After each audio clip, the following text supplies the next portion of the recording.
When the discourse of cybertarianism addresses the question of work, it does so again and again from a very reductive place. For example, there's a thing called the Entertainment and Leisure Software Publishers Association. This is basically the industry body that represents gaming companies, right? Electronic video games, who are called publishers in legal terms.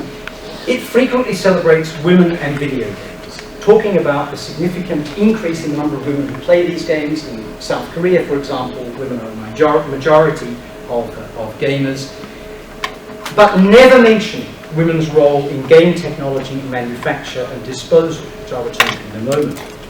In Britain, a very prominent major public report on the supposed harm caused to children from games neglects children whose forced labour makes and then deconstructs them. A study prepared for Capital and the State entitled "Working in Australia's Digital Games Industry is Happy Valley Sanguine." None of this research refers to mining rare earth. None of it refers to the enslavement, killing and rape of millions of people extracting coltan for central processing units in Congo. None of it refers to the experience of physically making games or their technology. None of it refers to the handling of electronic waste. What happens when you throw out your console, throw out your phone, throw out your laptop, throw out your tablet?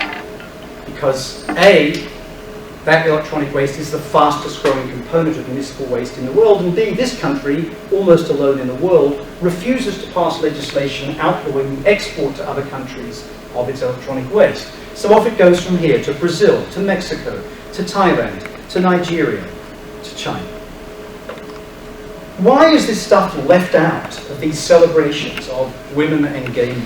Why is this stuff left out of the idea of work related to, for example, opportunities to become a software developer? It's because the research privileges the consciousness of play and the productivity of industry. Materiality is forgotten, as if it were not part of feelings or thoughts or experiences or careers or even money.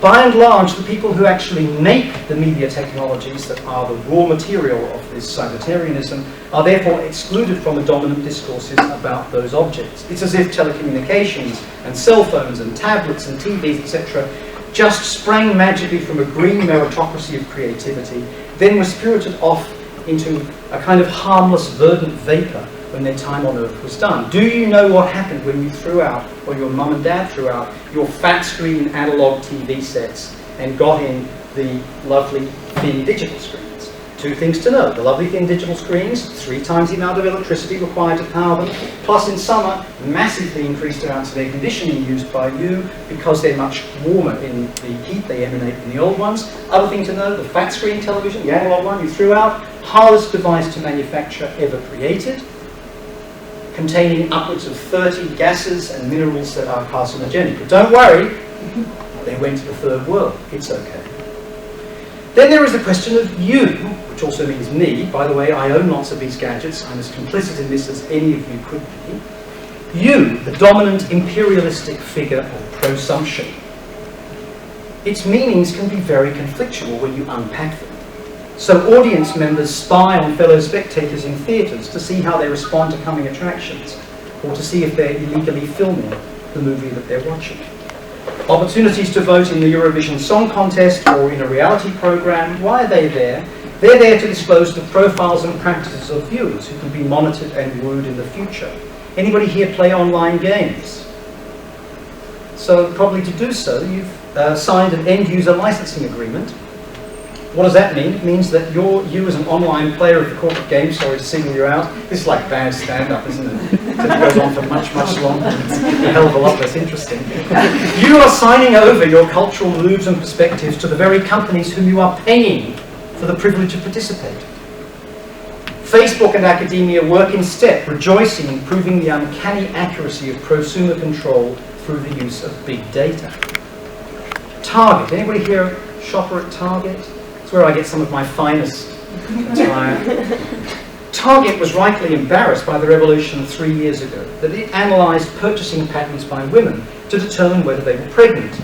It then proceeded to advertise pregnancy and baby products through direct mailing to their homes.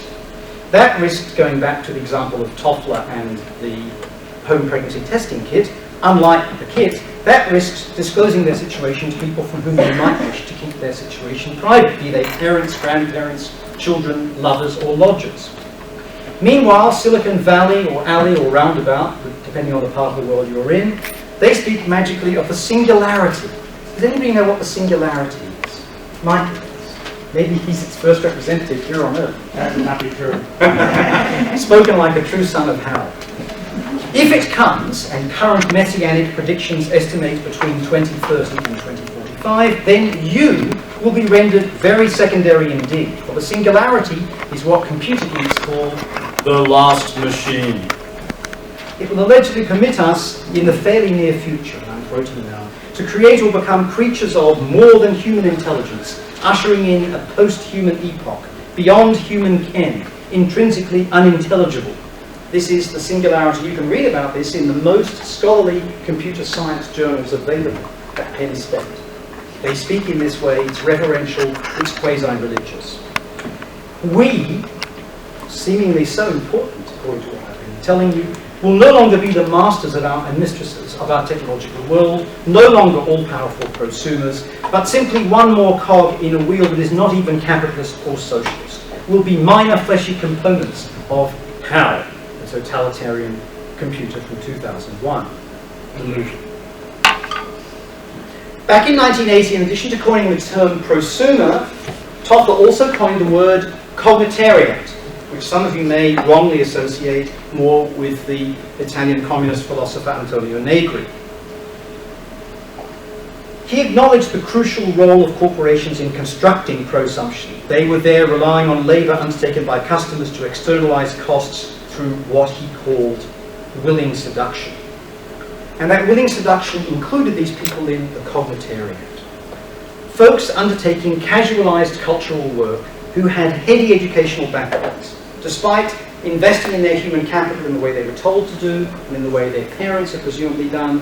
They were living at the interstices, uncertainly, of capital, qualifications and governance in a post-Fordist era of mass unemployment, chronic underemployment, zero-time contracts, limited-term work, interminable internships and occupational insecurity. Freeway professors in California, adjuncts at 4 or 5 different colleges. People whose parents had been able to rely on, as had their grandparents, lifelong employment in factories or in schools or in television, who themselves became more practiced, more qualified, more competent in a more relevant way than their parents had been, and had no prospect of guaranteed lifelong employment anywhere. Right? Drawing on his early childhood experiences with Marxism, Toffler actually welcomed this development as an end to alienation, reification, and exploitation, because the cognitariat held the means of production in its sinuous mind rather than its burly grasp. The former could be owned and directed as per the latter's industrial fate.